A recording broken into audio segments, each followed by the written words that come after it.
दोस्तों, स्वागत है आप सबका दिल छू लेने वाली इस नई कहानी में। कहानी बहुत प्यारी है, अंत तक ज़रूर सुनिएगा। चलिए कहानी शुरू करते हैं। सजना है मुझे सजना के लिए, यही गाना गुनगुनाते हुए सिप्रा खुद को आईने में निहार रही है। एकदम नई नवेली दुल्हन की तरह दिख रही है। उसका मन उसकी नज़रें बयां कर रही थी। खुद की भावनाओं को नियंत्रण नहीं कर पा रही है। आईने में एक सजी सवरी दुल्हन नजर आ रही थी, जिसे देखकर वो खुद में ही शर्मा रही थी। उसकी आंखें उसे छील रही हूँ जैसे मन की तरंगी हिलोर मार रही थी। आज वो खुद को पत्नी का अधिकार दिलाएगी, खुद को ही इन सब के लिए तैयार कर रही थी। उसका रोम रोम आज पति मिलन के लिए लालायित था। बस पलकें बंद करती ही ऐसा लगता कि उसके पति उसे अपनी मजबूत बाहों में कैद कर चुके हैं और वो खुद को उनसे छुड़ाने की कोशिश कर रही है, बस नाम का। आज जब मॉल में उसका पैर अचानक फिसल गया था तो कैसे उसके पति हर्ष ने दौड़कर उसे गिरने से रोका था और अपनी मजबूत बाहों की पकड़ का घेरा डाल दिया था। उसकी कमर में एक सिरहन सी हुई थी। उसे हर्ष के स्पर्श से कुछ देर के लिए तो हर्ष भी उसकी आंखों में खो गए थे। फिर चेतना में आते ही दो झिटक कर खड़े हो गए। हर्ष एक सुलझे इंसान है। कभी भी मुझे अपनी किसी भी ज़रूरत के लिए उनसे गिड़गिड़ाना नहीं पड़ता, बस मेरी आंखों में ही देख कर समझ जाते हैं। मॉल में एक बहुत ही सुंदर साड़ी स्टैचू पर लगी थी। यूं ही मेरा ध्यान खींच रहा था, पर हर्ष ने पहले ही बहुत सारी शॉपिंग कर दी थी, इसीलिए मुझे साड़ी के लिए जिद करना सही नहीं लगा और मैं हर्ष के साथ घर आ गई। पर घर आने के बाद मुझे सारे शॉपिंग बैग में उस साड़ी का भी बैग मिला जो मैंने मॉल में पसंद की थी, बस अपनी नज़रों से। लेकिन हर्ष ने मेरे मन की बात पढ़कर मेरे लिए साड़ी खरीद लाए थे। उनकी यही छोटी छोटी केयर मुझे उनकी ओर आकर्षित करती थी। कभी भी मेरी बीमारी में मुझसे ज़्यादा वो मेरा ध्यान रखते थे। पर फिर भी पता नहीं, जब अकेले में साथ होते हैं तो घबराते हैं, मुझसे दूर दूर भागते हैं। पर आज उनकी पकड़ में नियंत्रण था मेरे लिए। बस बहुत हो गया, अब मैं उनसे दूर नहीं रह सकती। वो पहल नहीं करेंगी तो मैं ही करूँगी। आज मैं अपनी मर्यादा लांघूंगी तो क्या हुआ, वो मेरे पति हैं और अपने ही पति से कैसी लज्जा। क्या पता उन्हें भी मेरी तरह पहल करने में शर्म आ रही हो। तो क्या हम पूरा जीवन ऐसे ही बिताएंगे, एक दूसरे के साथ रहकर भी एक दूसरे को पूरा नहीं करेंगे? नहीं, ऐसा नहीं होगा। आज मुझे ये पहल करनी पड़ेगी, भले ही स्त्री के मर्यादा के विरुद्ध हो, पर मैं करूँगी। खुद के ही सवालों का खुद ही जवाब दे रही थी सिप्रा, खुद को एक बार आईने में निहारती हुई, अपनी इच्छाओं को अपना हर समझकर। आज वो अपने पति से अपनी पत्नी होने का अधिकार मांगेगी। उसे एक तरफ अधिकार लेने की बात से मन मजबूत कर रही है और दूसरी तरफ आज वो हर्ष की पत्नी बनकर पूर्ण समर्पण करेगी। इस लज्जा से वो खुद की नज़रें ही नहीं उठा पा रही। सिप्रा धीरे धीरे अपने पति हर्ष के कमरे की तरफ बढ़ती है। उसकी धड़कन खुद ब खुद तेज होती जा रही है। नज़रों में खुद ही आने वाले समय की कल्पना मात्र से गालों पर लाली आ जाती है। सिप्रा हर्ष के कमरे के सामने पहुंचती है। धीरे से दरवाज़ा खोलकर कमरे के अंदर दाखिल होती है। सिप्रा देख रही है कि हर्ष अपने स्टडी टेबल की तरफ बैठे हुए थे। सिप्रा झुकी नज़रों से हर्ष की तरफ बढ़ती जा रही थी। अचानक हर्ष ने पीछे से किसी के आने की आहट महसूस की। पीछे देखा तो सिप्रा एक नई नवेली दुल्हन की तरह सजी हुई थी। उसकी आंखों में आज एक संपूर्ण होने की चमक दिखाई दे रही थी। सिप्रा ने देखा हर्ष उसे एक टक निहार रहे थे। दूसरे पल ही वो उसके करीब आए और उसके गालों को छुए। सिप्रा खुद को काबू नहीं कर पाई और वो हर्ष के सीने से चिपक गई। हर्ष भी जैसे इसी पल का इंतजार कर रहा था। वो भी सिप्रा को बाहों में भर के अपना प्यार उड़ेलना चाहता था। कभी वो सिप्रा के माथे को चूमता, कभी गालों को। बस तड़प बढ़ती जा रही थी। अचानक हर्ष ने अपनी बाहों में उठाया और बेड की तरफ बढ़ने लगा। सिप्रा आज बहुत खुश है। आज उसके सपनों की रात है जो अब जाके पूरा हो रहा है। तभी सिप्रा हर्ष की बाहों से फिसलकर बेड पर गिर जाती है और उसके सर पे चोट लग जाती है। दर्द से सिप्रा की आंखें बंद हो जाती हैं। वो अपना सर पकड़कर जैसे ही आंखें खोलती हैं तो क्या देखती है कि अभी वो दरवाजे को पकड़ कर खड़ी थी और उसे दरवाजे की ओट से माथे पर लगा, क्योंकि वो अभी अभी अपने ख्यालों से बाहर आई थी। उसके और हर्ष के बीच हुआ वो बस उसकी कल्पना मात्र था। हर्ष एक नज़र उसकी तरफ देखकर अपने काम में फिर से व्यस्त हो गया, जैसे उसने सिप्रा को देखकर भी ना देखा हो। सिप्रा कुछ वक्त के लिए जम गई, पर फिर उसने खुद को समझाया, आज मुझे हार नहीं मानना। सिप्रा हर्ष के करीब गई और अपनी बाहों का हार उसके गले में डाल दिया। हर्ष ने बड़ी बेरुखी से उसका हाथ अपने गले से झटक दिया। सिप्रा अंदर से टूट रही थी, पर उसका पत्नी धर्म उसे टूटने नहीं दे रहा था। वो फिर से हर्ष के नज़दीक गई। उसने हर्ष को समझाने के लिए अपना हाथ उसके कंधे पर जैसे ही रखा, वैसे ही हर्ष बुरी तरह से उस पर झुझलाया और गुस्से में खड़ा हो गया और सिप्रा को कमरे से बाहर जाने के लिए बोला। सिप्रा बुरी तरह सहम गई, लेकिन उसने फिर से हिम्मत जुटाई और हर्ष के करीब गई। सिप्रा ने कहा, हर्ष, आप मेरी बात सुनिए। अगर आपको मेरी कोई भी बात बुरी लगी हो या मुझसे कोई गलती हो गई हो तो प्लीज़ मुझे माफ़ कर दीजिए, पर मुझे खुद से दूर मत करिए। मैं आपकी पत्नी हूँ, ये मेरा अधिकार है। सिप्रा लगभग गिड़गिड़ाते हुए बोली। अब सिप्रा की आंखें भर आई। ये कहते कहते हर्ष सिप्रा को रोते देख कुछ पल के लिए रुक गया। फिर हर्ष ने उसकी बात अनसुनी करते हुए उसकी बाँह पकड़कर खींचते हुए उसे कमरे से बाहर कर दिया और बुरी तरीके से दरवाज़ा उसके मुंह पर बंद कर दिया। आज सिप्रा खुद की नज़रों में गिर गई थी।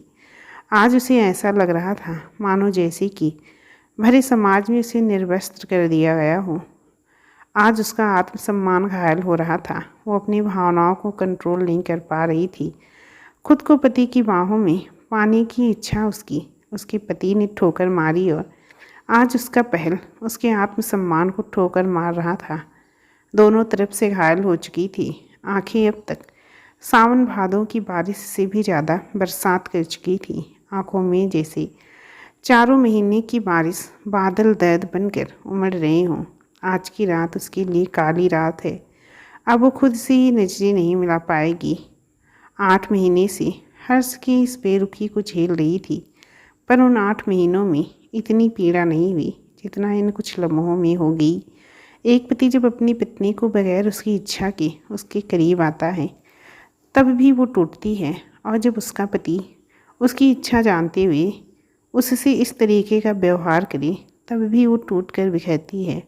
आज सिप्रा पूरी तरह से बिखर चुकी थी, क्योंकि आज उसकी इच्छा जानते हुए भी उसके पति ने उसके साथ दुर्व्यवहार किया। वो मुझे नहीं अपनाते तो भी चलता, पर तिरस्कार किया मेरे मान का और मेरी पत्नी होने के अधिकार का भी। सिप्रा का अंतर्मन चीख उठा था। वो अपनी व्यथा किसी को बता भी नहीं पा रही थी और आज वो पूरी तरीके से टूट चुकी थी। सिप्रा आज खुद से सवाल करती हुई अतीत में पहुंच गई।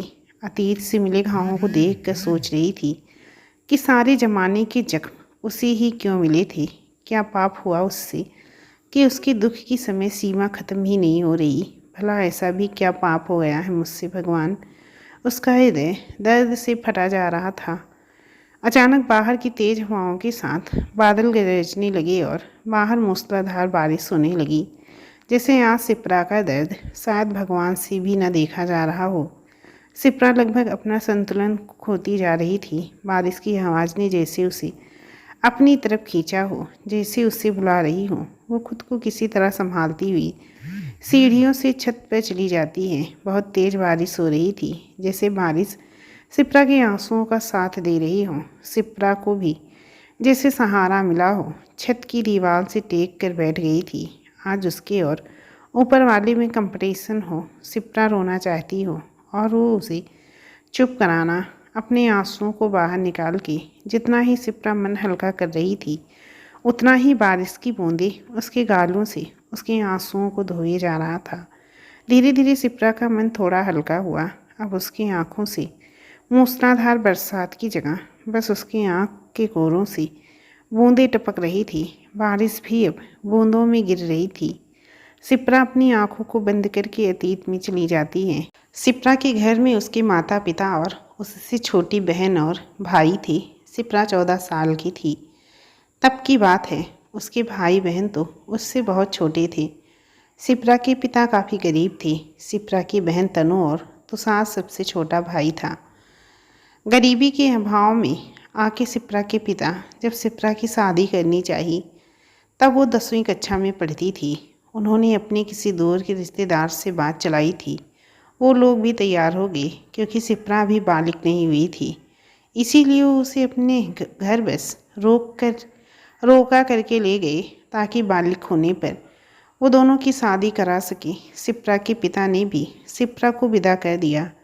सिप्रा जो कि उस समय किसी भी बात का कोई भी अर्थ पूरी तरह समझ नहीं पा रही थी, वो घर से जाने के पूरी तरह खिलाफ थी, लेकिन अपने माता पिता के समझाने से वो तैयार हो गई। सिप्रा को उसके होने वाले ससुराल में शादी के पहले ही विदा कर दिया गया। सिप्रा जब अपने होने वाले ससुराल पहुंची तो उसे वहाँ का माहौल तनिक ना सुहाया। गरीबी में ही सही, माता पिता का घर उसका अपना घर था जो अचानक उसे छोड़ कर आना पड़ा, और अब लोगों के अनुसार ये उसका घर है। उस घर को अपनाने का उस पे दबाव भी था। सिप्रा को अब से यही तुम्हारा घर है, ये बातें उसे हजम नहीं हो रहा था। सबके बोलने चालने का रवैया भी उसे परायापन महसूस करा रहा था। उसके अपने होने वाले पति को देखा तो वो पूरी तरह घबरा गई। जहाँ सिप्रा दूध जैसी गोरी, वहीं वो काला कलूटा। जहाँ सिप्रा बोलने में होशियार, वहाँ वो अजीब सी आवाज़ वाला। सिप्रा की लंबाई बहुत ज़्यादा तो नहीं थी, पर अपने में परिपूर्ण थी। वहीं वो देखने में एकदम नाटा काला कलूटा। कोई भी अंधेरे में देख ले तो डर जाए।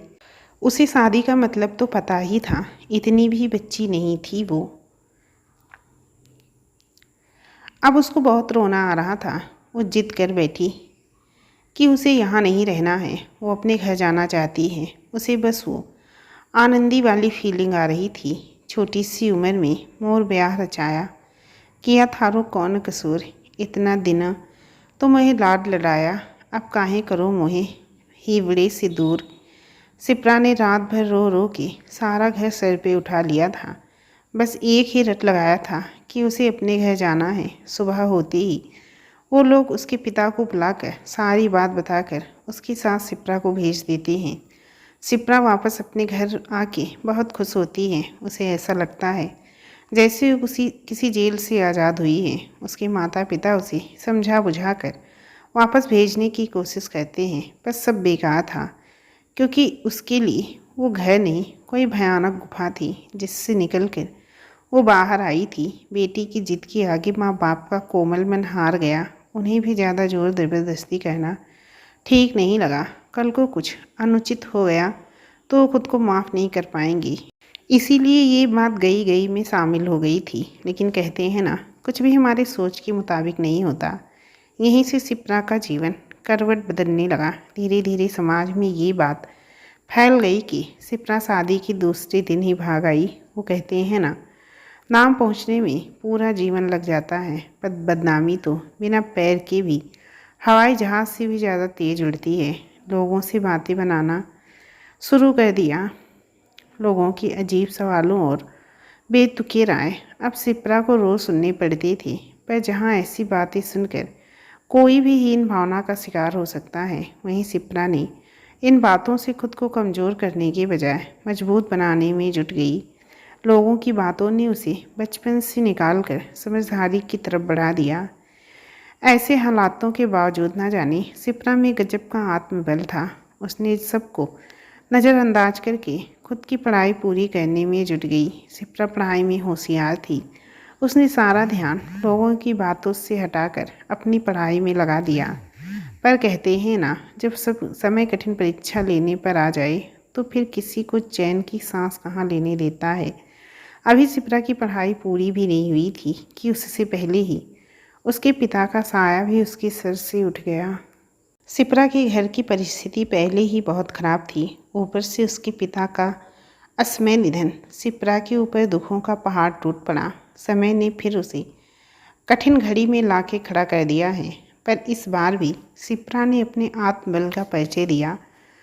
उसने ऐसी परिस्थितियों में भी अपनी सूझबूझ का परिचय दिया। सिप्रा की पढ़ाई अभी भी पूरी नहीं हुई थी। इसीलिए उसे किसी भी अच्छी कंपनी में जॉब नहीं मिल सकती थी। उसे अपनी पढ़ाई भी पूरी करनी थी, अपने छोटे भाई बहन की भी पढ़ाई पूरी करानी थी और घर की माली हालत, जो कि अब किसी भी आमदनी के ना रहने अनाथ हो गए थे सब, उसके भी भरण पोषण की जिम्मेदारी भी पूरी करनी थी। सिप्रा ने खुद को मजबूत किया। अपने पिता के जाने के गम को सीने में दबाकर अपने बाकी परिवार का गुजर बसर की जिम्मेदारी पूरे करने का भार अपने कंधों पर उठाया। सिप्रा ने खुद को प्राइवेट एडमिशन करा लिया और खुद के लिए रिसेप्शनिस्ट का जॉब ढूंढ लिया, जो कि 8 से 10 घंटे की थी। उसने अपने बाकी समय का उपयोग अपने एजुकेशन के हिसाब से छोटे छोटे बच्चों का ट्यूशन लेना स्टार्ट कर दिया और फिर हाथ काम भी तलाश किया जो घर में कराने के लिए मिलता है, जैसे कि कपड़े का स्टोन लगाना, शर्ट के बटन लगाना या इस तरह के अनेकों काम जो कि घर में रहकर कर सकते हैं, जिनकी कीमत ज़्यादा तो नहीं मिलती पर बूंद बूंद से घड़ा भरता है। ये बात सिप्रा अच्छी तरह से जानती थी। इन सब से जब थोड़ा समय मिलता तो अपनी पढ़ाई पर भी ध्यान देती थी। धीरे धीरे उसकी मेहनत रंग लाने लगी। उसके छोटे भाई बहन भी अपनी परिस्थितियों से वाकिफ़ थे। वो लोग भी अपनी बड़ी बहन के कठिन परिश्रम को देखकर पीछे खड़े ना होके अपनी बड़ी बहन के साथ खड़े होकर अपनी पढ़ाई के साथ साथ बड़ी बहन की भी मदद करती। वैसे सिप्रा उन्हें सिर्फ पढ़ाई पर ध्यान देने के लिए कहती, पर फिर भी वो उसका पूरा साथ देते। ट्यूशन के बच्चों को तनु और तुषार मिलकर बारी बारी पढ़ा लेते थे। धीरे धीरे सिप्रा की माँ भी अपने बच्चों का मनोबल देखकर खुद को पति के दुख से बाहर निकाला और बच्चों की मदद करने में जुट गई। अब सिलाई पुराई के काम में वो सिप्रा की मदद करने लगी, जिसके चलते यह हुआ कि अब कमाई में भी बढ़त होने लगी। जहाँ सिप्रा अकेले हाथ काम करती थी, वहीं अब उसकी माँ ने भी मदद करके उसकी कमाई दोगुनी कर दी और अब ट्यूशन को भी 2 भागों में लेने लगी, जो कि 3 भाई बहन मिलकर पढ़ाते थे और उनके द्वारा पढ़ाए गए बच्चे भी अपनी कक्षा में अच्छे नंबर लाते थे। इसीलिए सभी अपने बच्चों को उनके पास पढ़ाने के लिए भेज दिया करते थे। देखते ही देखते तनु और तुषार का एडमिशन भी इंजीनियरिंग कॉलेज में हो जाता है। सिप्रा को अपनी पढ़ाई पूरी करके बड़ी कंपनी में जॉब के लिए अप्लाई करती है, जो कि उसे मिल जाता है। सिप्रा को जॉब मिलने से अब घर की परिस्थिति पटरी पर आना शुरू हो जाती है। कुछ सालों बाद तनु और तुषार भी इंजीनियर बन जाते हैं।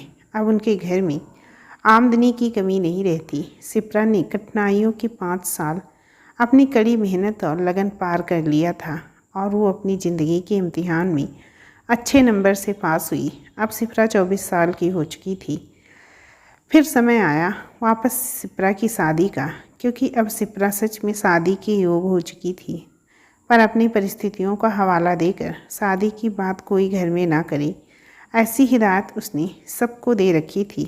और घर में अब सबसे बड़े में वही आती थी, तो जाहिर सी बात है कोई भला क्या कर सकता था। पर अब परिस्थिति अनुकूल हो चुकी थी, तो अब लोगों का ध्यान उनकी तरफ खिंचता ही था और सिप्रा की हिम्मत का लोहा अभी तक सभी मान चुके थे। लोगों के बीच अब उसकी छवि शादी के दूसरे दिन भाग के आने वालों में नहीं थी। अब उसकी छवि अपने पिता के जाने के बाद अपने पूरे परिवार के लिए कैसे मजबूत छत बनी है, इस विषय में जानी जाने लगी थी और लोग उसकी माँ के पास उसके लिए रिश्ता सुझाने के लिए पहुँचने लगे थे। पर हाँ, ये उसकी दूसरी शादी है, ये बात तो सबने पहले ही फाइनल कर ली थी। सिप्रा को अब इन बातों से ठेस नहीं पहुँचती थी, क्योंकि उसने खुद को इन सब से ऊपर कर लिया था। उसे पता था या तो वो टूट सकती है या खड़ी हो सकती है। सो उसने खुद को खड़ा किया और अपने पूरे परिवार की जिम्मेदारी भी अपने कंधों पर लिया। फलस्वरूप आज उसका घर अपनी आर्थिक स्थिति से ऊपर उठकर आ चुका था। अब कहीं ना कहीं सिप्रा को भी एक जीवन साथी की कमी का एहसास हो रहा था उससे, कि वो अपने जीवन की बीते हुए दुख के पल बांट सके और आने वाली खुशियों को संवार सके। इसीलिए अब उसने अपने रिश्ते की बात आगे बढ़ाने के लिए हाँ कर दिया। बहुत करीबी का रिश्ता आया था सिप्रा के लिए, जो कि सबको ही पहली नज़र में पसंद आ गया था। वो रिश्ता हर्ष का था। हर्ष एनिमेशन फिल्में बनाते थे और कमाई भी लाखों में थी। घर परिवार सभी देखा सुना ही था, कहीं कोई कमी नहीं थी। हाँ, पर उसकी भी दूसरी शादी थी। उसकी पहली शादी के 2 महीने बाद ही उसकी पत्नी उसे छोड़ कर चली गई थी। ये बात हर्ष के घर वालों ने पहले ही बता दिया था, पर इस बात से सिप्रा के घर वालों को कोई आपत्ति नहीं होती, क्योंकि सिप्रा ने भी तो वही किया था। बस वो अपनी शादी से पहले ही भाग आई थी। फिर क्या हर्ष के परिवार सिप्रा को देखने के लिए घर आए। सिप्रा को हर्ष की दूसरी शादी है, इस बात से उसके मन में दुविधा थी। पर जब हर्ष को सिप्रा ने देखा तो बस देखती रह गई। हर्ष लंबे चौड़े कदकाठी के, गोरा रंग, ऊपर से नैन नक्श भी ऐसा किसी को भी लुभा ले। फिल्मों में काम करने वाले हर्ष किसी फिल्मी हीरो से कम नहीं दिखते थे। ऊपर से नीली शर्ट, क्रीम कलर की पैंट में गजब लग रहे थे। सिप्रा तो जैसे खो ही गई हर्ष को देखकर। क्या सच में उसके सपनों का राजकुमार ही सपनों से निकल कर आया है? वैसे तो हर्ष ने सिप्रा को देखकर कोई प्रतिक्रिया नहीं दी, पर हाँ, 1-2 बार चोर आँखों से सिप्रा को देखते हुए हर्ष को सिप्रा ने महसूस किया था कि हर्ष सबकी नज़रों में आए बिना ही उसे देख रहे थे। हर्ष बहुत अच्छे स्वभाव के थे। उनका बात करने का तरीका और झुककर सबका अभिवादन करना, इतने पैसे वाले होते हुए भी अहम भाव नहीं दिखाता। हर्ष के पिता और माँ भी खुले विचारों के थे। उनके साथ मिलकर सिप्रा को बिल्कुल नहीं लगा कि वो किसी अजनबी परिवार से मिल रही है। उसके परिवार वालों ने तो पहले ही हर्ष को पसंद कर लिया था सिप्रा के लिए, और हर्ष से मिलने के बाद सिप्रा के पास भी ना करने का कोई वजह नहीं था। सिप्रा और हर्ष जब अकेले में मिले तो हर्ष ने सिप्रा से कहा कि तुम चाहो तो शादी के लिए ना कर सकती हो, क्योंकि मेरी पहली पत्नी मेरी गलतियों की वजह से घर छोड़ कर गई थी। उसमें उसकी कोई गलती नहीं थी। सिप्रा को हर्ष का इस तरह खुद की गलती स्वीकारना और अपने टूटे हुए रिश्ते के लिए खुद को जिम्मेदार ठहराना सिप्रा के दिल को छू गया। भला कोई आज के समय में अपनी गलती स्वीकारता है, पर हर्ष ने स्वीकारा। भला झगड़ा एक की गलती से तो होता नहीं, दोनों का भागीदारी बराबर रहती है। किसी की थोड़ी कम या किसी की थोड़ी ज़्यादा, पर पूरा दोष खुद पर लेना हर्ष के सरल व्यक्तित्व को दर्शा रहा था। सिप्रा ने हर्ष के सामने कुछ नहीं कहा, बस हर्ष की बातें सुनती रही। हर्ष के जाने के बाद घर वालों के पूछने पर सिप्रा ने शादी के लिए अपनी सहमति दे दी। फिर क्या धूमधाम से हर्ष और सिप्रा की शादी हो गई। शादी की पहली रात सिप्रा दुल्हन बनकर हर्ष की राह देख रही थी। मन में ना जाने कितनी भावनाएं हिलोरे मार रही थी। बस दिल यही सोच रहा था कि हर्ष उसे देखकर क्या कहेगा। शायद सुहाग रात है, घूंघट उठा रहा हूँ मैं, तुम सिमट रही हो शर्मा की मेरी बाहों में। सिप्रा का इंतज़ार लंबा होता जा रहा था, लेकिन सिप्रा भी आज की पूरी रात इंतज़ार करना चाह रही थी, जब तक कि हर्ष उसका घूंघट नहीं उठाता। काफ़ी देर बाद हर्ष कमरे में आता है और सिप्रा के बगल में ना बैठकर बगल की कुर्सी पर बैठ जाता है। शादी की पहली रात ही हर्ष ने सिप्रा को ये कहा कि वो अभी इस रिश्ते में आगे बढ़ने में उन्हें समय लगेगा, इसीलिए वो सिप्रा के करीब ना सो के बाहर चला जाता है। ना हर्ष ने घूंघट उठाया, ना ही कुछ गुनगुनाया और ना ही कुछ और बात की। हर लड़की की तरह सिप्रा के भी सपने थे, पति मिलन की, सुहाग रात की। सिप्रा का मन जो भी मोर की तरह नाच रहा था। हर्ष की बातों से उसे एक बार की तो बहुत दुख होता है, पर सिप्रा समझदार थी। उसने सोचा अभी कुछ महीने पहले ही तो हर्ष की पहली शादी टूटी है, जाहिर सी बात है अभी भी उस रिश्ते के खोने की टीस मन में उठती होगी। अगर इतनी जल्दी हर्ष उसे अपना लेते तो ज़रूर उसके ही मन में शंका उठता कि कोई इतनी जल्दी अपने एक रिश्ते से हाथ छूटते ही दूसरे रिश्ते का हाथ पकड़कर कैसे आगे बढ़ सकता है। ज़रूर वो अपने रिश्ते में ईमानदार नहीं थे। सिप्रा को हर्ष की बेरुखी में भी हर्ष का प्यार ही झलकता था। सिप्रा जो कि कठिनाइयों से 2-4 हो चुकी थी, इसीलिए उसमें गजब का धैर्य और आत्मविश्वास आ गया था। किसी चीज़ को पॉजिटिव तरीके से लेने की कला उसके अंदर आ चुकी थी। सिप्रा के सास ससुर का व्यवहार भी सिप्रा के प्रति बहुत ही अच्छा था। हर्ष के सिप्रा के प्रति व्यवहार को लेकर वो भी बहुत चिंतित थे और वो सिप्रा का मनोबल बढ़ाते रहते, सिप्रा को कहते ही कि चिंता मत करो बेटा, एक दिन सब कुछ ठीक हो जाएगा। सिप्रा भी उनकी तरफ से प्यार पाके हर्ष के गलत व्यवहार को नज़रअंदाज करने की पूरी कोशिश करती है। पहले तो हर्ष सिप्रा से दूर दूर भागता था, पर सिप्रा के अच्छे स्वभाव के आगे वो झुकने लगा। उसके खाने पीने की चिंता करना, उसकी बीमारी में भी ध्यान रखना, और तो और उसे जो नहीं भी चाहिए वो भी ला के देना, उसकी हर ज़रूरत का ख्याल रखना सिप्रा के मन में उम्मीद की किरण बुझने नहीं देती। शुरू में हर्ष सिप्रा को अपनी माँ के कमरे में रहने के लिए बोला था। सिप्रा भी क्या करती, सास के कमरे में सोती थी। पर कुछ दिन बाद सास ने हर्ष को खूब डांटा तो वो फिर हर्ष के कमरे में वापस चली गई। पर फिर हर्ष कहीं बाहर सोफे पर सो जाता या घर वालों के डर के मारे बाहर चला जाता, और जब सिप्रा और घर वाले सो जाते तब वापस आके कमरे में ही नीचे बिछा के सो जाता। कभी अगर दोनों का आमना सामना सोने के ही वक्त हो जाता था या परिस्थितियां दोनों को करीब करने लगती थी, उस वक्त हर्ष एकदम ही अलग हो जाता था, जैसे उसका उस पर कोई कंट्रोल ही नहीं है। ये वो हर्ष नहीं रहता जो दिन के उजाले में रहता है।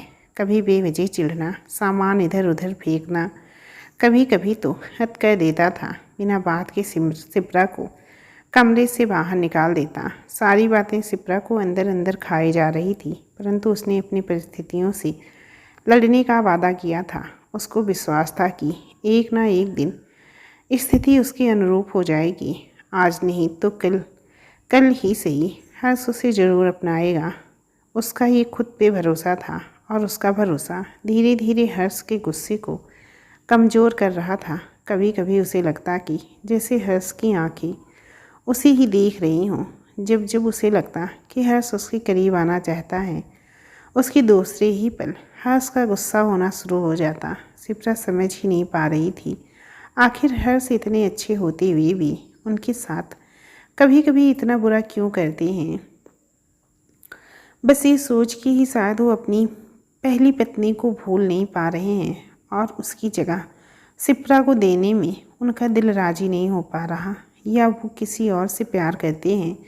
ना जाने सिप्रा के मन में अनगिनत सवाल बाहें फैलाकर खड़ा हो जाता, पर सारे सवालों को पूर्ण विराम दे देती वो।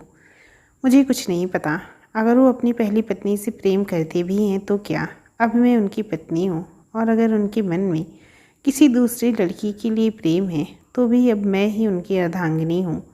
जब सावित्री अपने पति के प्राण ला सकती है तो क्या मैं अपने पति का प्रेम नहीं पा सकती। कुछ सवालों के जवाब खुद को ही देना सीख गई थी सिप्रा। कभी कभी उसके मन में ये ख्याल भी आता कि कहीं हर्ष के तो नहीं है। शायद इसीलिए उनकी पहली पत्नी भी उन्हें छोड़कर चली गई थी। माँ का लाडला बिगड़ गया। सिप्रा अपनी सोच पर ही हंसकर रह जाती। नहीं नहीं, ऐसा कुछ नहीं है। कभी भी हर्ष को ऐसी वैसी कोई भी हरकत नहीं दिखी जिसे देखकर लगी कि हर्ष को लड़कों में इंटरेस्ट है। तो ऐसी क्या बात थी जो हर्ष को उससे दूर कर रही थी। सिप्रा अपनी सोच में ही उलझ कर रह जाती, पर उसको उसका कोई वाजिब जवाब नहीं मिलता। धीरे धीरे सिप्रा अंदर ही अंदर घुटने लगी थी। वो अपनी तकलीफ़ किसी से कह भी नहीं पा रही थी, और बोलती भी क्या कि हर्ष उसे पति वाला प्यार नहीं करते। शर्म और हया ही तो एक लड़की का गहना होता है, और ऐसी बातें चाह कर भी कोई लड़की किसी को जल्दी बोल नहीं पाती। पर सिप्रा अब अंदर ही अंदर घुट रही थी। उसे अपनी घुटन कम करने के लिए किसी न किसी से अपने मन की बात शेयर तो करनी ही थी। मायके वालों को बता नहीं सकती थी, और फिर किसी से बोलती, भाइयों से या माँ से। उसे किसी से भी बताना ठीक नहीं लगा। इतने दिनों बाद तो उस घर में खुशियाँ आई थी। वो नहीं चाहती थी उसकी वजह से कोई भी समस्या फिर से खड़ी हो जाए, क्योंकि फिर सब उसको लेकर परेशान हो जाएंगे। ऐसे में उसने अपनी मन की बात अपनी सहेली से कहना उचित समझा। कल्पना और सुगंधा सिप्रा की बहुत अच्छी सहेलियाँ थीं। सिप्रा उनसे मिलकर उन्हें अपने मन की सारी पीड़ा बताती है। मैं क्या करूं कल्पना और सुगंधा, मुझसे अब हर्ष की ये बेरुखी बर्दाश्त नहीं हो रही। लगता है हर्ष की इस बेरुखी से कहीं मेरा हृदय ना फट जाए। हर्ष के प्रति प्रेम की राह देखते देखते 8 महीने हो चुके हैं। कितना इंतज़ार करूँ मैं। शिप्रा बोलते बोलते ही रो पड़ती है। उसके दर्द को देखकर उसकी सहेलियां भी रो देती हैं। दुनिया की हर लड़की पति के प्यार पर अपना पूरा हक समझती है, पर यहाँ तो शिप्रा को भी हर्ष एक पति का नाम ही मिला था। हक नहीं, फिर कैसा प्यार पति का।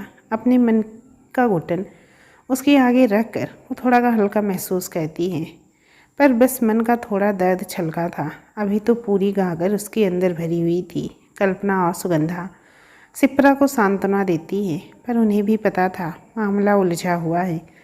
कोई ना कोई बात या रहस्य जरूर है जिसकी वजह से हर्ष जैसा लड़का अपनी पत्नी से इतना कटा कटा रहता है। उन्होंने अपने तरीके से समझने और नए तरीके आजमाने की सलाह दी, ताकि जो भी हर्ष के मन में है वो सामने आ जाए।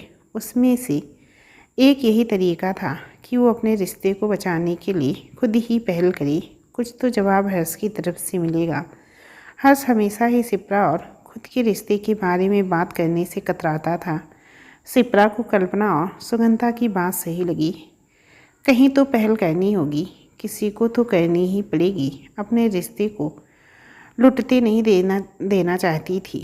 बस शिप्रा को किसी भी कीमत पर अपने रिश्ते को बनाए रखना था। इसके लिए वो किसी भी हद तक जा सकती थी, चाहे उसे अपने अंतर्मन से भी युद्ध करना पड़े, वो करेगी। शिप्रा खुद को तैयार करके आज अपने रिश्ते को आगे बढ़ाने की ठान लेती है। शिप्रा का मन जैसे बिरह गीत गा रहा हो, थारी हो कि थारी हुई न मैं अब तक, जाने मेरी रात सूनी रहेगी कब तक। घर आके आज एक नई नवेली दुल्हन की तरह तैयार हो के हर्ष के पास जाती है, पर आज जो हर्ष का व्यवहार शिप्रा के प्रति था, उससे शिप्रा की उम्मीदों के साथ वो खुद भी टूट जाती है। अब बारिश भी रुक गई थी। रात भर के आंसुओं ने शिप्रा को भी थका दिया था। शिप्रा गीले कपड़ों में और भीगी पलकों में कब उसकी आंख लग जाती है पता ही नहीं चलता। इधर हर्ष भी अपने किए हुए व्यवहार के बारे में सोचकर परेशान हो रहा था। उसे समझ नहीं आ रहा था क्या करे और क्या ना करे। उसे पता था कि आज उसने सारी हदें पार कर दी हैं। उसे शिप्रा के दर्द का भी आभास था, पर वो खुद भी पूरी रात अपने किए गए व्यवहार के लिए रोता रहा। उसे शिप्रा की चिंता हो रही थी। उसे पता था आज जो उसने किया है उसकी वजह से शिप्रा एकदम से टूट गई होगी। उसके मन में अचानक शंका भर गई, कहीं शिप्रा कुछ कह ना ले। कमरे से बाहर निकलकर शिप्रा को ढूंढता है, पर हर्ष को शिप्रा कहीं दिखाई नहीं पड़ती। हर्ष का मन बेचैन होने लगता है। वो शिप्रा को घर में ना पाकर अंदर ही अंदर घबराने लगता है। कहीं शिप्रा ने कुछ अनुचित तो नहीं कर लिया अपने साथ। नहीं नहीं, शिप्रा इतनी कमज़ोर नहीं है। वो टूटी तो है, पर खुद के साथ कुछ गलत नहीं कर सकती। हर्ष दिलासा दे रहा था अपने मन को, पर हर्ष अंदर से बहुत डरा हुआ था। उसका मन किसी अनहोनी की आशंका से घबरा रहा था। उसकी आंखें बस शिप्रा को ही सही सलामत देखना चाहती थी। वो पागलों की तरह पूरी घर में शिप्रा को ढूंढ रहा था। बाहर का दरवाज़ा अंदर से बंद था। इसका मतलब शिप्रा बाहर नहीं गई। अचानक उसे छत की याद आती है। भागकर छत पर जाता है। एक एक सीढ़ियाँ चढ़ती हुई उसका दिल जोरों से धड़क रहा था। कहीं शिप्रा छत से तो नहीं, ऐसा नहीं हो सकता। हर्ष अपने बढ़े कदमों से छत की सीढ़ियाँ नाप रहा था, पर आज उसकी डर की वजह से सीढ़ियाँ कुछ ज़्यादा ही नज़र आ रही थी, जो आज ख़त्म ही नहीं हो रही थी। कैसे भी छत पर पहुँचा, चारों तरफ पागलों की तरह देख रहा था। उसकी नज़र कोने में पड़ी दीवार से लगकर बैठी शिप्रा पर गया। दौड़कर उसके करीब गया, उसकी सांसों को महसूस किया। फिर कहीं इसकी धड़कन नॉर्मल हुई। शिप्रा ठीक थी। हाँ, शिप्रा ठीक है, पर शरीर से, मन से नहीं। हर्ष वहीं बगल में शिप्रा की निढाल होकर बैठ गया। वो भी तंग आ गया था शिप्रा से बुरा बर्ताव करते करते। शिप्रा, तुम चली क्यों नहीं जाती मुझे छोड़कर? क्यों इतना सब कुछ बर्दाश्त कर रही हो? हर्ष ध्यान से शिप्रा को देखता है। कितनी सुंदर दिख रही है इस लाल जोड़ी में, जैसे कोई अप्सरा। कितनी चमक थी रात को उसकी आंखों में। बस दिल कर रहा था समय यहीं ठहर जाए और मैं जी भर के देख लूँ इस चांदनी को, पर ठीक से देख भी नहीं पाया। कहीं तुम मेरा मन ना पढ़ लो इस डर से। कल रात जिन आँखों में पूरी दुनिया के सपने थे, आज उसमें जवानी भर का दर्द दिया है मैंने। जिन गालों पर लाली थी शर्म की, उन पर दर्द भरे आंसुओं के निशान बन गए थे। हाँ, ये मेरी दिए दर्द हैं जो मैं वापस नहीं ले सकता। तुम इतनी अच्छी क्यों हो सिप्रा? काश कि मैं तुम्हें गले लगा सकता। काश कि मैं तुम्हें जी भर के प्यार कर सकता। काश कि मैं तुम्हारे सपनों का राजकुमार बन सकता। काश कि तुम मेरी रानी बन सकती। काश कि हमारे रिश्ते में कोई रुकावट नहीं होती। काश कि मैं इतना मजबूर नहीं होता। काश कि तुम किसी और की अमानत ना होती। हर्ष मन ही मन सिप्रा से अपने मन की बात कर रहा था। हर्ष वहाँ पर बैठे बैठे बीते समय में वापस चला गया। कैसे उसकी पत्नी उसके ऐसे व्यवहार से उसे 2 महीने के अंदर छोड़कर चली गई थी। उसकी पहली पत्नी के जाने से उसे इतना दर्द नहीं हुआ था। जब उसकी पहली पत्नी उसके बुरे बर्ताव की वजह से 2 महीने के अंदर ही अपना सारा रिश्ता हर्ष से ख़त्म करके वापस अपने मायके चली गई थी। काश कि सिप्रा तुम भी चली गई होती। हर्ष को लगा था कि सिप्रा भी उसी तरह उसे छोड़कर चली जाएगी, पर उसके लाख बुरे बर्ताव करने पर भी सिप्रा ने हार नहीं माना। सिप्रा का विश्वास हार न मानने का जज्बा हर्ष को कमज़ोर बना रहा था। वो चाहकर भी सिप्रा से कठोर नहीं हो पा रहा था। जब उसने सिप्रा को पहली बार देखा था, एक पल तो सिर्फ देखता ही रह गया, लेकिन नहीं, उसके मन ने कहा कि तुम्हारा सिप्रा पर कोई अधिकार नहीं है। सिप्रा इतनी सुंदर थी, किसी को भी उसे देखती ही पहली ही नज़र में प्यार हो जाए। पर हर्ष की बात अलग थी। हर्ष का कोई अधिकार नहीं था सिप्रा पर, और नहीं देख सकता उस नज़रों से जो नज़रें सिप्रा रिजर्व करती है। उसने कोशिश की कि सिप्रा शादी के लिए मना कर दे, पर उसकी सारी कमियों में सिप्रा को खूबी ही दिखाई। सिप्रा ने न शादी से इनकार किया और ना ही हर्ष के बुरे व्यवहार के आगे टूटी। बस निरंतर ही अपने रिश्ते को बनाए रखने की उसने भरपूर कोशिश की। सिप्रा की सारी अच्छाइयाँ हर्ष को अपनी सारी बुराइयाँ याद दिलाती थी। सिप्रा जितनी अच्छी है, मैं उतना ही बुरा हूँ। मैं तुम्हें रिजर्व नहीं करता सिप्रा, मैं तुम्हारे काबिल नहीं हूँ जो तुम्हारे काबिल है। बस तुम उसी की हो, हमारा कोई भविष्य नहीं है। हर्ष की आंखों से आंसू बहा जा रहा था। हर्ष ने हाथ बढ़ाकर सिप्रा के आंसुओं को पोंछने की कोशिश करने लगा, जो कि सिप्रा की नींद में होते हुए भी बहे चली जा रही थी, क्योंकि उसे नींद में होते हुए भी उसका अंतर्मन रोए ही जा रहा था। जैसे ही उसने सिप्रा के गालों को छुआ, सिप्रा नींद में ही उसका हाथ झटकती ही उसकी आंख खुल जाती है। सामने हर्ष को देखकर हैरान रह जाती है। हर्ष सिप्रा के अचानक जागने से वो भी हड़बड़ा जाता है। दोनों चुपचाप एक दूसरे को देखते हैं। हर्ष मन में सोच रहा है कि जो लड़की किसी भी अनजान के स्पर्श मात्र से घबराकर नींद से चेतना में आ जाती है, वो लड़की मात्र इसीलिए कि मैं उसका पति हूँ और हमारे रिश्ते को बचाने के लिए खुद को सौंपने खुद ही आगे बढ़कर आई। हर्ष को यूँ अपनी तरफ देखता देख सिप्रा अपने कपड़े ठीक करने लगती है और खुद की नज़रें ऐसे झुका लेती है जैसे कोई पर पुरुष उसको देख रहा हो। सिप्रा का इस तरह का व्यवहार हर्ष को अंदर तक चुभता है। नहीं सिप्रा, अब और नहीं, तुम जैसी गंगा जैसी निर्मल मन वाली लड़की के साथ मैं अब और छल नहीं कर सकता। हर्ष सिप्रा का हाथ पकड़कर अपने कमरे की तरफ ले जाता है। सिप्रा कुछ समझ नहीं पाती, आखिर हर्ष उसके साथ क्या करने वाला है, या अब उसके साथ और क्या बुरा होने वाला है, क्योंकि अब उसके हृदय में किसी बात की कोई जगह नहीं है, ना दर्द की और ना खुशी की। अब उसे लड़ना नहीं, किसी से भी कोई उम्मीद नहीं है। ज़िंदगी का इतना अपमान सहने के बाद अब किसी बात का कोई मतलब नहीं रखा। फिर भी हर्ष उसका हाथ पकड़कर कमरे की तरफ बढ़ रहा था और सिप्रा भी बेजान शरीर की तरह निढाल उसके पीछे पीछे चली जा रही थी। कमरे में जाने के बाद हर्ष सिप्रा से कहता है कि जाकर चेंज कर लो, नहीं तो तुम्हारी तबीयत खराब हो जाएगी। सिप्रा कोई जवाब नहीं देती और न ही वहाँ से 1 इंच भी हिलती है। हर्ष सिप्रा के सामने हाथ जोड़कर खड़ा हो जाता है और कहता है, प्लीज़ सिप्रा, मेरी बात मान लो, प्लीज़ चेंज करके आओ, मुझे तुमसे ज़रूरी बात करनी है। सिप्रा ना चाहते हुए भी हर्ष के रिक्वेस्ट को ठुकरा नहीं पाती। वो अपनी अलमारी से कपड़े लेकर बाथरूम में चली जाती है। कुछ देर के बाद चेंज करके वापस आती है।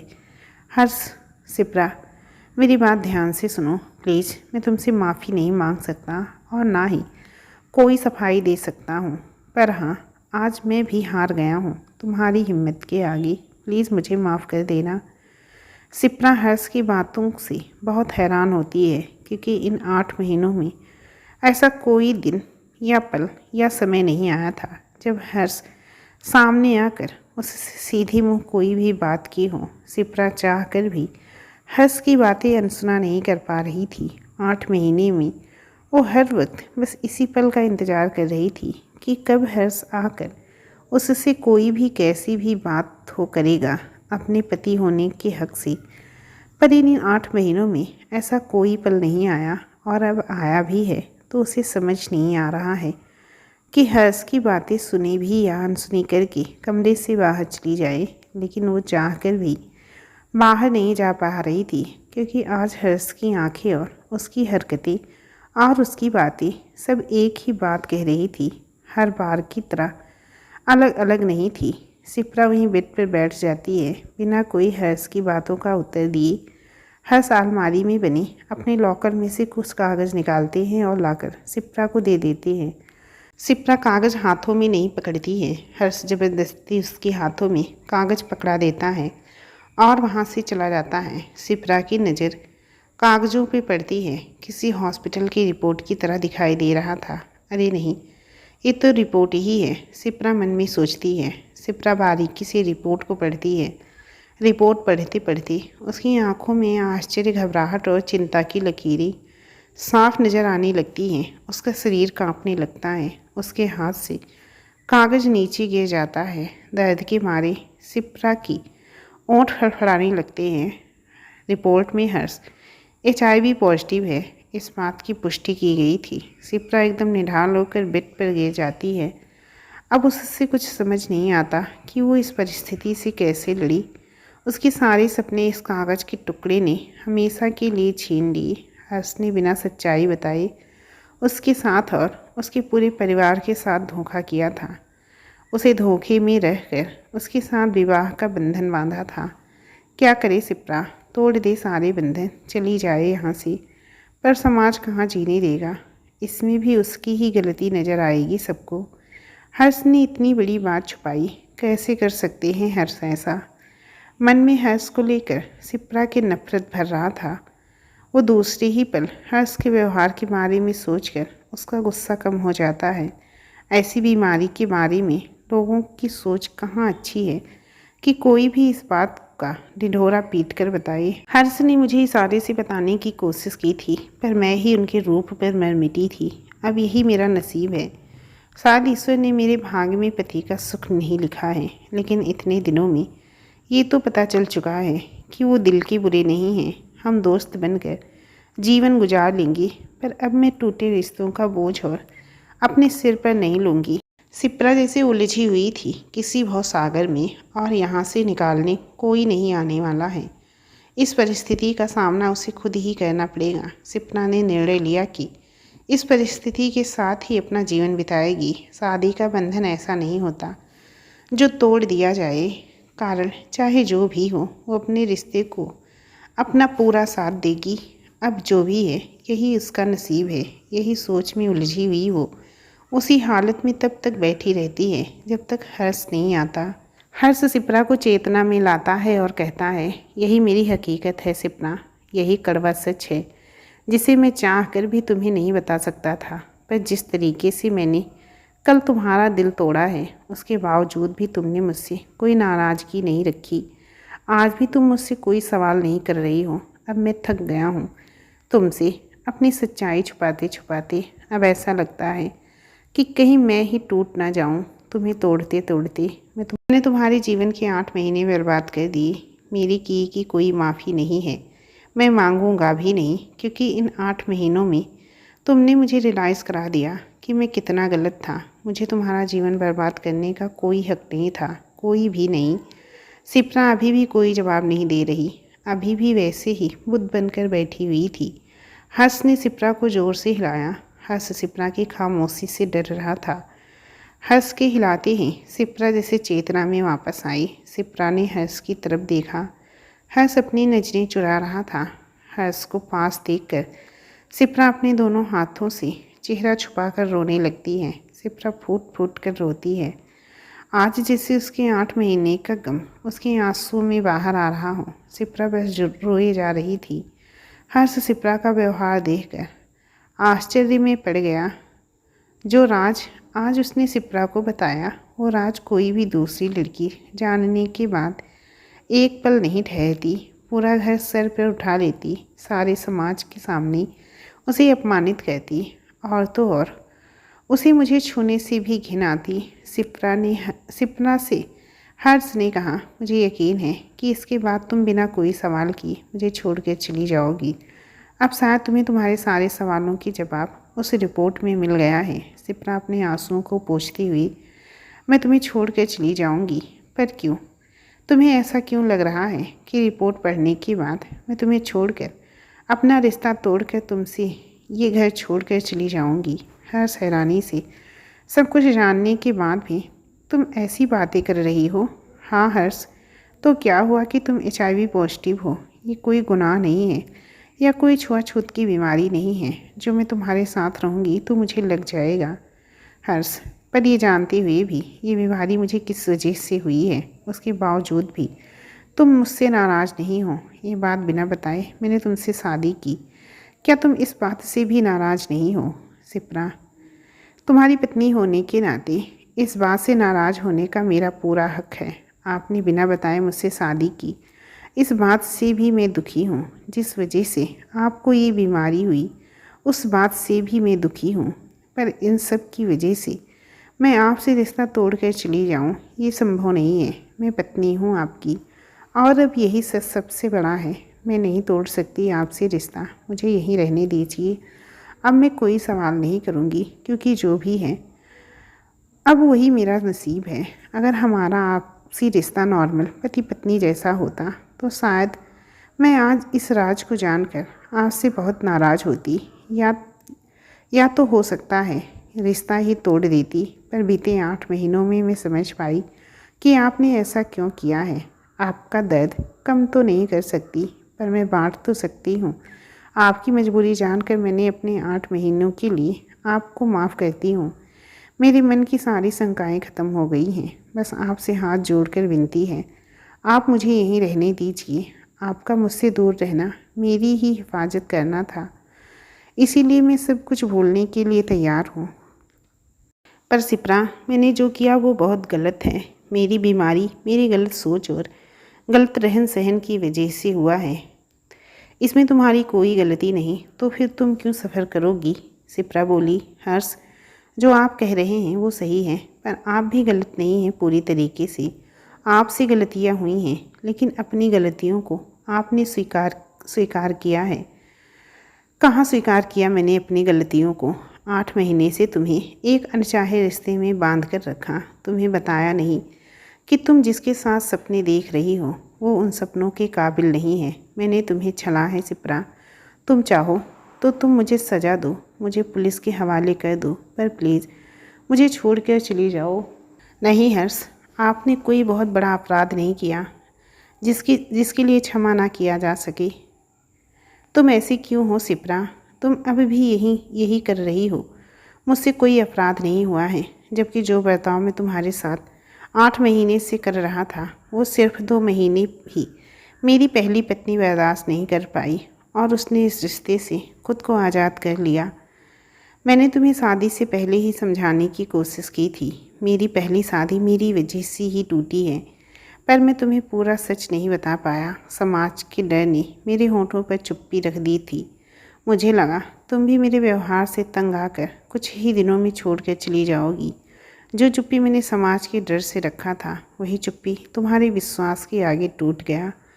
अब मुझ में क्षमता नहीं है तुम्हारे विश्वास को ठेस पहुंचाने का। तुम बहुत अच्छी हो सिप्रा, काश कि मैं तुम्हारा पति बन सकता। तुम्हें जो भी अपने जीवन में पाएगा वो दुनिया का सबसे धनवान आदमी होगा, पर मैं वो नहीं हूँ। इसका दुख मुझे आजीवन रहेगा। मेरी चुप्पी ने तुम्हें यहाँ पर लाकर खड़ा किया। अब मैं चुप नहीं रहूँगा। अब मैं किसी और दूसरे का जीवन भी बर्बाद नहीं करूँगा।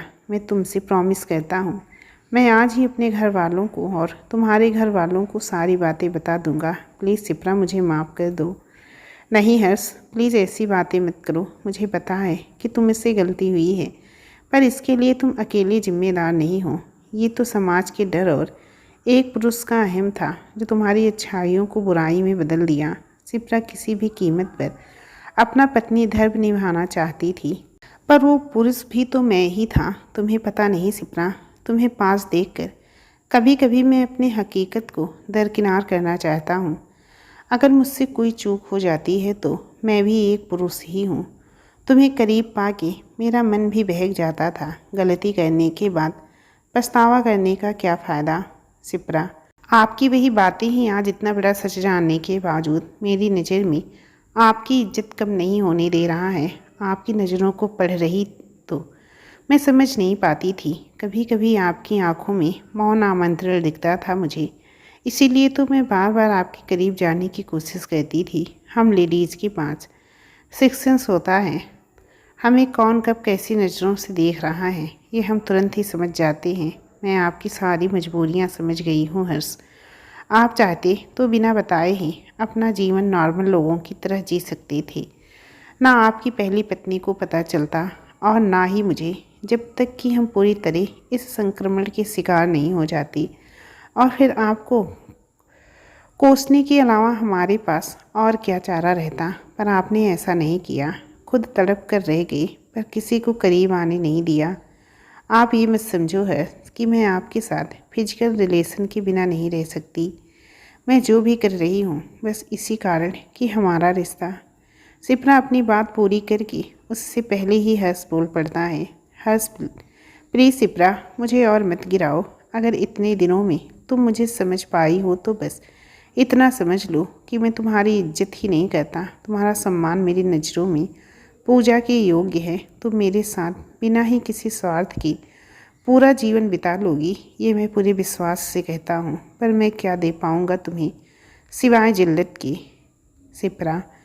लोग अपने दाम्पत्य जीवन में खुश होते हुए भी शिप्रा एक गंदी मानसिकता के कारण बाहर की दुनिया में अपने अनैतिक संबंध रखते हैं, क्योंकि शायद उनकी विषय वासना की तृप्ति घर में पूरी नहीं हो पाती। इसीलिए अनैतिक रिश्तों का सहारा लेते हैं और उनके बारे में कोई नहीं जानता। बस इसीलिए जीवन भर समाज में सर उठाकर चलते हैं। मेरी नज़र में वो लोग घृणा के पात्र हैं, आप नहीं हर्ष। आपसे जो भी गलतियाँ हुई शादी की पहले हुई थी। शादी के बाद आपने अपनी ज़िंदगी को खुद में ही सिमेट कर रख लिया। आपको अपने किए पर पछतावा है, इससे बढ़कर और क्या हो सकता है। आपने दो दो शादियों के बाद भी खुद को बैरागी रखा, क्योंकि आपको पता है कि जो कुछ आपने किया वो गलत है और इस बात का आपको गिल्ट है। माना कि जो हुआ सही नहीं है, पर अब हम पति पत्नी हैं, हमें एक दूसरे का साथ पूरा जीवन बिताना है। अब जो भी आगे भविष्य में होगा वो हम दोनों के साथ होगा, अकेले आपके साथ नहीं। पत्नी होने के नाते आप पर मेरा पूरा अधिकार है और मैं आपको कभी छोड़कर नहीं जा सकती। प्लीज़ हर्ष, मुझे जाने के लिए मत कहिए। एक बिना बंधे हुए रिश्ते के टूटने का इल्ज़ाम पूरी ज़िंदगी सहा है मैंने। अब आप क्या चाहते हैं कि फिर से वही सब दोहराया जाए? फिर से लोगों की नज़रों में ये साबित करूं कि मैं अपनी गृहस्थी चलाने नहीं आती। शिप्रा के पास हर्ष के सब सवाल का उत्तर था, पर हर्ष के पास शिप्रा के किसी भी सवाल का उत्तर नहीं था। पर वो नहीं चाहता था कि शिप्रा और उसके साथ रहे, लेकिन अभी शिप्रा को कुछ भी समझाना व्यर्थ था। हर्ष बाहर चला जाता है, शिप्रा को सुकून मिलता है। उसे लगता है हर्ष अब उसे घर छोड़कर जाने के लिए नहीं कहेगा। दूसरे दिन हर्ष जिद करके शिप्रा के सारे टेस्ट करवाता है। उसे डर रहता है कि कहीं उसके पास होने से शिप्रा को भी ये बीमारी ना हो गई हो, पर सारी रिपोर्ट नॉर्मल आती है। फिर जाकर कहीं हर्ष को सुकून मिलता है। रिपोर्ट आने के बाद हर्ष बिना बताए कहीं चला जाता है और फिर शाम तक भी वापस नहीं आता। शिप्रा को चिंता होने लगती है। फ़ोन लगाने पर हर्ष फ़ोन नहीं उठाता, बस मैसेज देता है कि मैं ठीक हूँ, तुम मेरी चिंता मत करो। दूसरे दिन सुबह सुबह ही किसी के हाथ हर्ष के कुछ कागजात शिप्रा के लिए भिजवाए थे। शिप्रा रात भर परेशान थी। सुबह हर्ष का कोई मैसेज आया जानकर बहुत खुश होती है। हर्ष के भेजे गए लिफाफे वो लेती है और कमरे में जाकर खोल कर देखती है। शिप्रा कागज़ को देखकर हैरान रह जाती है। हर्ष ने उसे तलाक के पेपर साइन करके भेजे थे, जिसमें खुद उसने अपने HIV पॉजिटिव होने की बात लिखी थी और उसने धोखे से सिप्रा से शादी की इस बात को भी कबूल किया था। अगर सिप्रा चाहे तो उसे सज़ा करा सकती है। सिप्रा चाहे तो हर्ष की पूरी प्रॉपर्टी अपने नाम करा सकती है। उसे जो भी एलिमिनी में चाहिए वो ले सकती है। ये तलाक के पेपर में लिखा हुआ था। सिप्रा की आंखों से सिर्फ आंसू ही बह रहे थे। लिफाफे के अंदर एक लेटर था जो हर्ष ने सिप्रा को लिखा था। सिप्रा, मुझे माफ़ करना सिप्रा, पर यही सही है। तुम चाहे कितनी भी सफाई दो, पर मेरी गलतियाँ कभी कम नहीं होंगी। तुम मेरे साथ पूरा जीवन खुशी खुशी बिता लोगी, पर मैं कैसे बिता पाऊँगा ये जानते हुए भी कि मैंने तुमसे धोखे से शादी की। तुम्हारा पूरा जीवन सिर्फ मेरी वजह से बर्बाद हुआ। जो भी कुछ हुआ वो एक तरफ से मेरी सोची समझी साजिश थी। इस बात को मैं कभी भुला नहीं सकता। तुम मेरे साथ खुश हो सकती हो, लेकिन मैं तुम्हारे साथ सिर्फ घुटता रहूँगा। तुम्हारी अच्छाइयाँ मेरी कमियों को हमेशा याद दिलाएंगी। तुम क्या चाहती हो कि मैं अपने अंतिम क्षणों में भी घुट घुट के मरूं? तुम खुश रहोगी तो मैं भी खुश रहूँगा, लेकिन साथ में नहीं। हमारा कोई साथ नहीं है। मेरे जीवन के ज़्यादा पल शेष नहीं हैं। तुम मेरी ज़िंदगी में आई, ये मेरी खुदकिस्मती है। अगर तुम नहीं आती तो शायद यूं ही मैं इस बीमारी की दी हुई मौत मरता। पर तुम्हारी वजह से मैंने इसे सिर्फ अपने शरीर की बीमारी समझी, मन की नहीं। अब जितना भी जीवन शेष है मैं सुकून से जी पाऊँगा, और ये सुकून तुम मुझे दोगी। मैंने तुम्हारे और मेरे घर वालों को सब कुछ बता दिया है। प्लीज़ सिप्रा, इस तलाक के पेपर पर साइन करके मुझे तुम्हारे साथ किए गए गुनाहों से मुक्ति दिला दो। तुम जितना खुश अपने आने वाले जीवन में रहोगी, मैं भी उतना ही खुश रहूँगा। तुम प्लीज़ शादी कर लेना, तुम्हें मेरी कसम है। अगर तुमने पेपर साइन नहीं किया और तुम घर छोड़ के नहीं गई तो मजबूरन मुझे अपनी जान देनी पड़ेगी। आगे तुम खुद समझदार हो। तुमसे कोई प्रीत न लगाए, ऐसा तो हो ही नहीं सकता, लेकिन इस प्रीत की बिरह मेरे ही हिस्से आने दो। तुम इस बिरह की अधिकारी नहीं हो। जब तक मुझे ये नहीं पता चलता कि तुम घर छोड़कर चली गई हो, मैं घर वापस नहीं आऊँगा, क्योंकि मुझे पता है कि मैं तुम्हारा सामना नहीं कर सकता और मेरे पास तुम्हारे किसी भी सवाल का कोई जवाब नहीं है। प्लीज़ हो सके तो मुझे माफ़ कर देना। अब जिस दिन तुम अपनी ज़िंदगी में आगे बढ़ जाओगी, उस दिन सही मायने में मुझे मुक्ति मिलेगी। तुम्हारा अपराधी हर्ष। सिप्रा हर्ष का लेटर पढ़कर